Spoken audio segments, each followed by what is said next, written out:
I figure I still don't get reception, so I'll make another video. Holy fucking retard ass motherfucker. Anyways, so I figure I'd kind of tell you how I met my wife.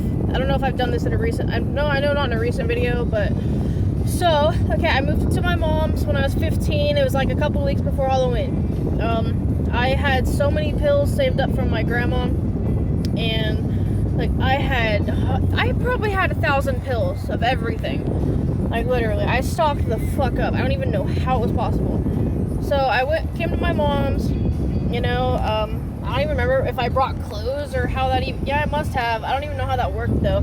I don't remember the details really. But I just remember I had my pills and I had notebooks and I had a radio and I had my little SpongeBob CD player. So I was probably on a lot of Somas and Vicodins. I know for sure I just popped like 2 Flexeril, and I would just walk around the park listening to Mechanical Animals by Marilyn Manson on my little SpongeBob CD player, which I colored because when I was like 13, I obviously listened to My Chemical Romance. I wrote like MCR, and I got like the fine tip Sharpies, and I would draw all over SpongeBob, and he looked like dope as fuck. And of course I held it a lot, so I'd have to redraw it because it would wear off from my hand, because I used to have clammy hands, probably from all the Vicodins, but you know. But yeah, so I was walking around the trailer park, and I got to their street up there, and I saw them before, and I kind of remembered them from being younger because I used to hang out with them. I was really just like a little bitch, and it was like I was 4. I was very spoiled and coddled, and my grandma kind of used to yell at them a lot, so they didn't really like me, which it makes sense. My grandparents were scary, and my mom was scary, you know. Yar, just saying. But yes, I walked up there, walked around, and this, I'm not gonna say, okay, I used to have a crush on Laura. Anyone that knows me knows that. But I was also 15 and on drugs, so it was the first girl with big tits that paid attention to me. Nowadays, she's just my friend, obviously. She's my sister-in-law. I married Sierra. Duh, I have no feelings for her. You know, but at the time, I was like, holy fuck, who's this, you know? And obviously, I thought Sierra was attractive then, but she was younger than me, because what, she was like 12, 13? And I was 15. I still didn't have a chance then, period, but it was probably more creepier to think of her, but I did, of course, like after I hung out with her. Anyway, so Laura comes up to me, hi, do you remember me? I'm like, yes and no. Like, I'm Laura, you know, I used to hang out a long time ago, blah, blah, blah, because we kind of did actually used to hang out. She said we were best friends, but we weren't really, but whatever. She's family now. Like, I've come to know her like family. Like, Sierra always says I act weird around her, but I don't. I'm just super comfortable with her, because, you know, we've experienced a lot of shit together. You know, we've gone through shit, we've drinking together, we've done Molly together, we've gone to concerts together, went to Mayhem Fest together. You know, we both loved in this moment. I hung out with her, she lived with us. You know, meaning me, Sierra, my grandma, and Mikey lived with us. You know, so I mean, I know her, I'm comfortable, I'm not weird, I don't like her anymore. You know, what, she has a kid, one on the way, and a husband that has like the perfect life. I mean, yeah, I don't care. You know, I'm not into that kind of attitude anyway. I like my wife's attitude. You know, she's difficult, you know, I like that. But anyway, so we were talking, and of course, you know, she's like, oh, come hang out sometime. I'm like, okay. I'm still all like so antisocial. My hair was like long and curly. I looked like fucking Dimebag Daryl's fucking cracked out little sister or something, you know. So I just continued my walk. I went up, she's like, come tomorrow or something. So I don't remember, but I came back the next day. I knocked on the door, and Brittany answered, and she looked at me like, what the fuck is that? You know, like, who the fuck are you? You know. Obviously she didn't know who the fuck I was at the time. We're cool now, though, I guess. You know, like I said, she's obviously family. But yeah, so I go, I'm here for Laura, and she's like, no, she's not here. And then, you know, I think Sierra came out or something, and I ended up hanging with her, and then, or like the next day or something like that. I knocked, and Sierra was there, or it could have been the same day, I don't know. And so the first time we ever hung out, she had Nutri-Grain bars. She's all, you want to eat some shake off Nutri-Grain bars? And shake is like weed, like the trimmings of weed. It's shit weed, but we used to smoke it. And I was like, sure, you know. So she put shake weed on Nutri-Grain bars, and we ate that together and just kind of chilled, you know. I'd eventually give her like pills and stuff, and we'd smoke weed. I remember once we went up on the bike path I was with Laura and Sierra, and I guess I kept talking about how hot Laura was to her, and I always used to piss her off. I'm like, whatever, you know. So everyone always likes my sister, blah blah blah. Like, I that douche that time, whatever. You know, they're like, have you smoked weed before? I was like, yeah. You know, I took this one hit off the bong and I damn near died. I choked so hard and everything around me looked like it was raining, but it wasn't. It was interesting. That's the first time I remember being high.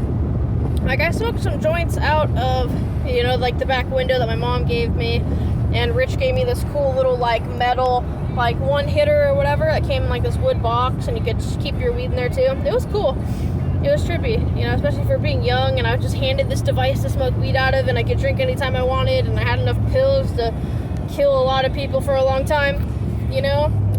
But yeah, so we did shit like that. We'd always, and I mainly just hung out with Sierra. In the beginning, I seriously did go over there to see Laura, but she was always towing around or doing her life or whatever. It's, you know, it's not something I gave a fuck about, you know, at the end. I was a dumbass, and I was really drunk, and I was really in my feelings a lot, so I said a lot of dumb shit, but, you know, realistically, I really, you know, always have, and obviously always will, love Sierra.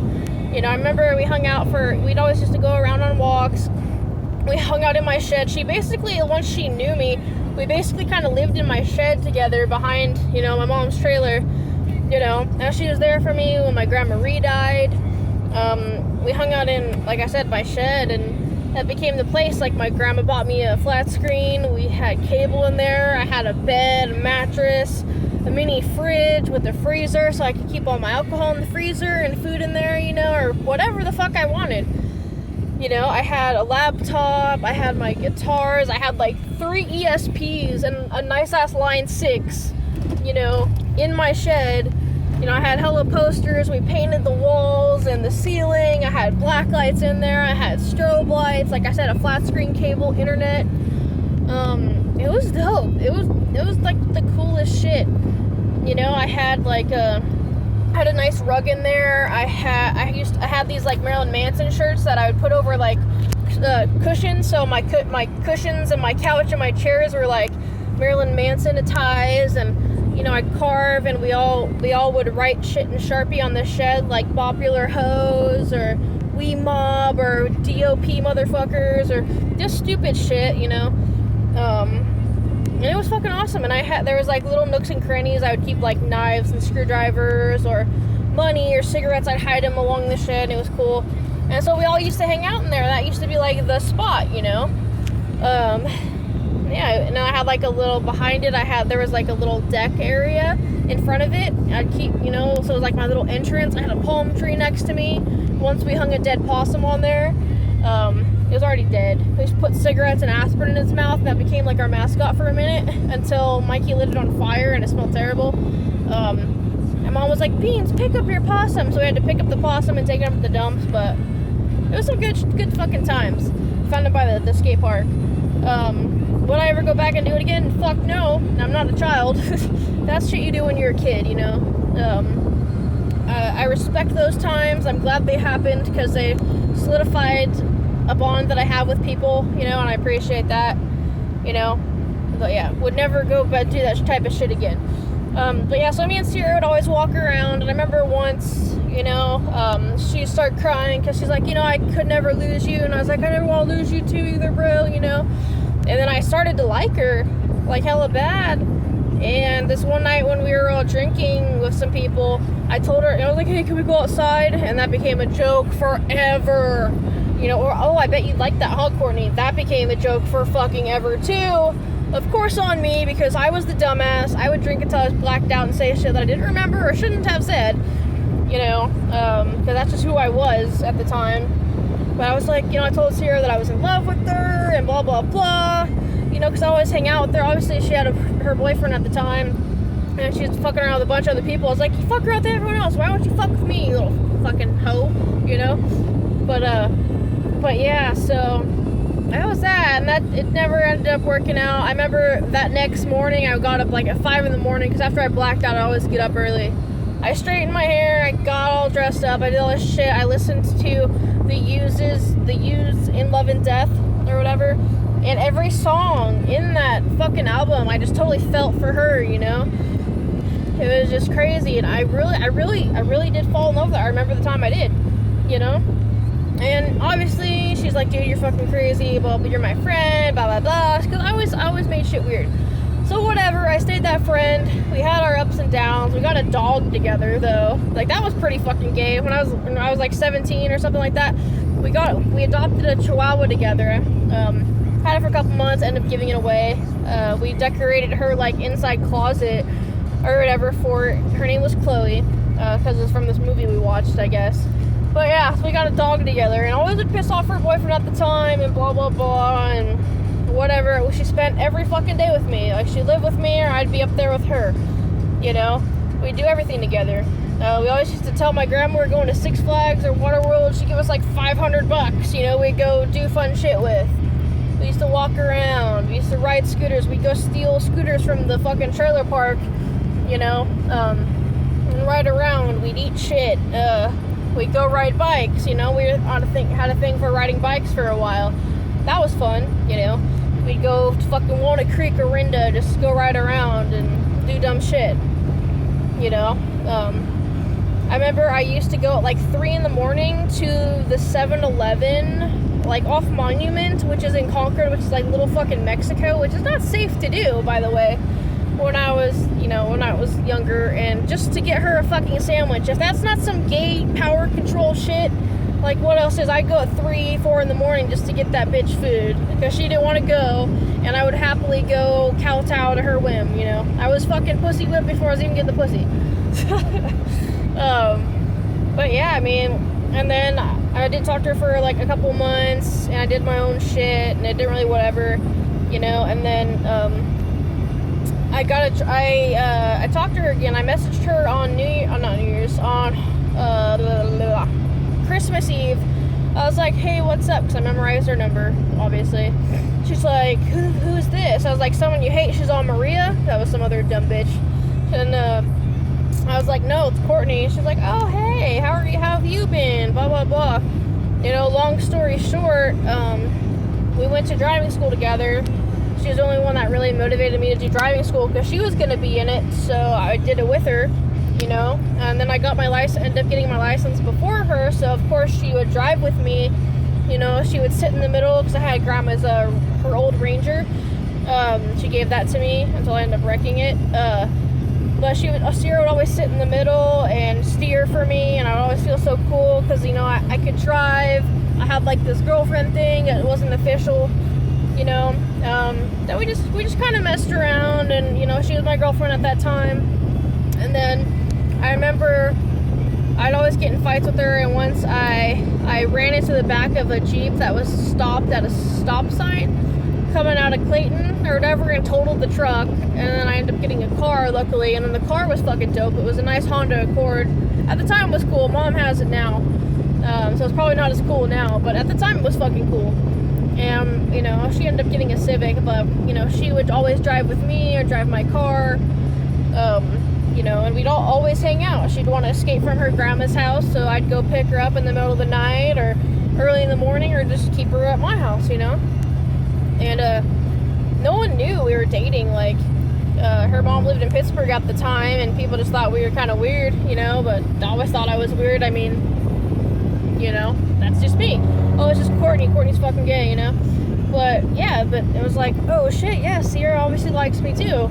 You know, once we were sitting in front of Los Ponchos, and we were like making out and shit, because we were really fucking into each other. Like, you know, we would literally make up excuses to go to McDonald's or fucking Walmart. Once we went to Walmart 7 times in a night just to be alone together without her fucking mom or family, like, seeing us, basically. You know, it was a good time. I actually felt wanted. I don't really feel wanted now. I know life is different. You know, being married is a different thing, but I miss those times, because those were like when I felt, you know, the most confident to be, well, to a degree, you know, because I was still doing stupid shit at the time because I was so insecure. I was just cheating on me a lot too, so there's always ups and downs in a relationship, for sure. I had the drug problem, the drinking problem, and the smoking problem, and she had the couldn't keep her legs closed problem. So honestly, I'd rather her shoot heroin than get fucked by someone else than me. But everyone has their own preferences. She said that she'd rather have me fuck some other bitch than do drugs. So I don't get that, because I'd rather us all do drugs and just be together, you know? But yeah, so her mom saw us making out in Los Ponchos. parking lot, and she was like, oh my god, no, I was drunk, I didn't mean it, blah, blah, blah. I was like, fuck you, dude, you know, you're not claiming me, you know, so I ghosted her, quote unquote, for like a week, or no, it's probably more like 3 days, and she ended up finding me. I think she said she got hell of depressed and supposedly did heroin or something, I don't know, and she stayed up and she found me at Mystery's house, because my dad wasn't there at the time, he'd already left, and, she found me, and I went back with her, and she said she loved me, and that was like January 3rd of 2013 or whatever. That's why I have this 13, you know, it's one of our numbers, our first anniversary, and she started claiming me, you know, and I was like, okay, if you really want me, then fucking admit you do, you know, tell everybody. Like, I don't care to tell everybody, but like, I don't want to be a fucking secret, you know. I'm tired of that shit. Same with after we got married, you know, she kind of kept it a secret because it wasn't a big deal. Like, bitch, you're fucking married to me now. How is that not a big deal? I don't care to shove it down everyone's throat, but I don't want you to lie, you know? But yeah, so obviously we dated and stuff, and shit was up and down, but everyone's shit's up and down. I had a lot of problems, she had a lot of problems, but we worked through it together, you know? And one of the biggest things I've learned in a relationship is that it's good to vent your problems, but it's bad to talk shit about your significant other to your family, because obviously your family is going to take your side, and then when you go back to that person, they're going to be like, oh, you're fucking stupid, or they're going to have opinions. So I would say, honestly, if I was to give anyone relationship advice, do not tell the negatives to your family unless it's threatening your life, or unless they're like seriously actually abusive. Then you probably need their help. If it's just like, oh, this person cheated on me, or this person's smoking, or this person's fucking called me a bitch, tell a therapist. Like, go tell maybe a friend or something that you don't really super give a fuck about, or, you know, because seriously, if someone cares about you and you tell them like the wrong someone's doing to you or whatever, they're gonna forever have an opinion, and that's gonna fuck up your guys' relationship in the future, you know.